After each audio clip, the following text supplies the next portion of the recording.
आज की खबर सिर्फ एक गांव या एक परिवार की नहीं है। ये कहानी है उस संगठित अपराध की जो सरहदों से बाहर बैठ करके भारत की कानून व्यवस्था को खुली चुनौती दे रहा है। पंजाब पुलिस की एक बड़ी कार्रवाई हरियाणा के सफीदो क्षेत्र के एंचरा कला गांव को सुर्खियों में ला। बुधवार सुबह अचानक गांव में हलचल मचती है। पंजाब पुलिस की टीम डीएसपी अविनाश की अगुवाई में स्थानीय सरफाबाद चौकी पुलिस के साथ एक घर पर दबिश दी। ये घर है रणदीप मल्लिक का। वही रणदीप मल्लिक जो अमेरिका में बैठ करके कुख्यात अपराधी लॉरेंस बिश्नोई गैंग को चला रहा है। लेकिन पुलिस के पहुंचते ही एक और नाम सामने आ जाता है, जगबीर सिंह का, रणदीप का पिता। पुलिस के मुताबिक टीम को देखते ही जगबीर सिंह घर से फरार हो गया। अब सवाल यह है कि क्या यह सिर्फ डर था या फिर कानून से बचने की कोशिश। अब जरा पीछे चलते हैं और इतिहास इनका समझते हैं। डीएसपी अविनाश बताते हैं कि रणदीप मल्लिक पिछले 15 सालों से अमेरिका में रह रहा है। लॉरेंस बिश्नोई और उसका भाई अनमोल बिश्नोई जब गुजरात की जेलों में बंद हुए, तभी से इस गैंग की कमान सीधे अमेरिका से रणदीप मल्लिक के हाथ में पहुंच गई। फोन कॉल्स के जरिए रंगदारी मांगना, हत्या की सुपारी देना और गैंग को ऑपरेट करना, यह सब कुछ भारत से हजारों किलोमीटर दूर बैठ करके किया जा रहा है।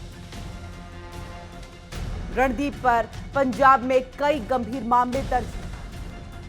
रंगदारी, हत्या, संगठित अपराध से जुड़े आरोप। जमीन बेचकर गया था अमेरिका। इस कहानी का सबसे चौंकाने वाला पहलू यही है। रणदीप के पिता जगबीर सिंह के पास गांव में करीब 2 एकड़ जमीन थी। करीब 15 साल पहले उसी जमीन को बेच करके रणदीप को अमेरिका भेजा गया। लेकिन कुछ ही सालों में अमेरिका पहुंचा ये युवक जिसका नाम रणदीप, वो सीधे लॉरेंस बिश्नोई गैंग का हिस्सा बन गया। यानी एक आम किसान परिवार का बेटा अंतर्राष्ट्रीय अपराध नेटवर्क का ऑपरेटर बनकर के तैयार हुआ। अब पुलिस की नजर संपत्ति पर। पंजाब पुलिस सिर्फ गिरफ्तारी तक सीमित नहीं है।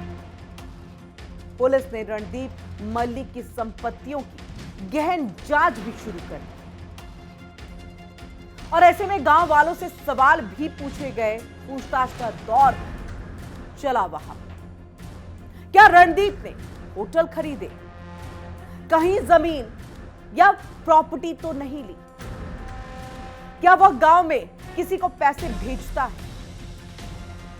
रणदीप के चाचा, अन्य परिजन और आसपास के लोगों से एक लंबी पूछताछ की गई।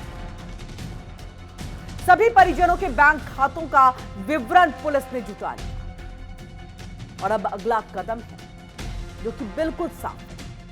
खातों में अमेरिका से पैसा आया या नहीं, किस तारीख को आया, कितनी रकम आई और अगर विदेशी फंडिंग का सुराग मिला तो खाते सीज होंगे और कार्रवाई और तेज होगी।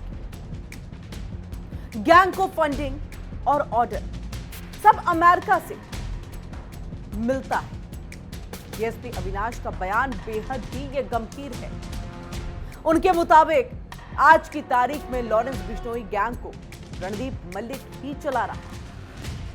कहां वारदात करनी है, किसे निशाना बनाना है, कितना पैसा देना है, हर आदेश अमेरिका से।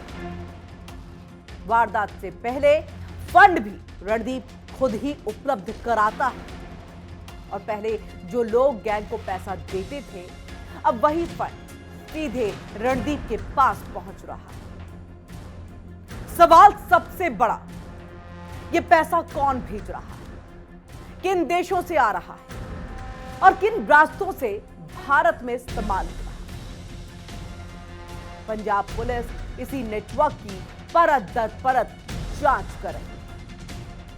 सफीदो क्षेत्र पर खास नजर है। पुलिस की कार्रवाई यहीं पर नहीं रुकी। सफीदो क्षेत्र में लगातार दबिश दी जा रही है। जिन युवकों ने हाल के वर्षों में अमेरिका का रुख किया, उनके संबंधों की भी जांच हो रही है कि क्या उनमें से कोई रणदीप से मिलने गया या कोई संबंध है। कहीं ऐसा तो नहीं गांव के बच्चे युवा वहां जाकर के इस गैंग में शामिल हो रहे हैं। आशंका है कि आसपास के कुछ गांव के जो युवक हैं रणदीप के संपर्क में हो सकते हैं और यही वजह है कि इन संबंधों की जांच की जा रही है। यानी ये मामला एक व्यक्ति का नहीं बल्कि एक पूरे नेटवर्क की तरफ इशारा कर रहा है।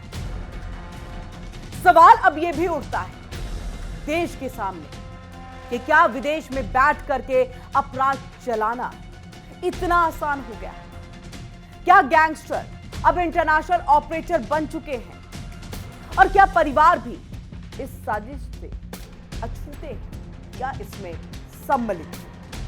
पंजाब पुलिस की यह कार्रवाई सिर्फ दबिश नहीं बल्कि एक संदेश है।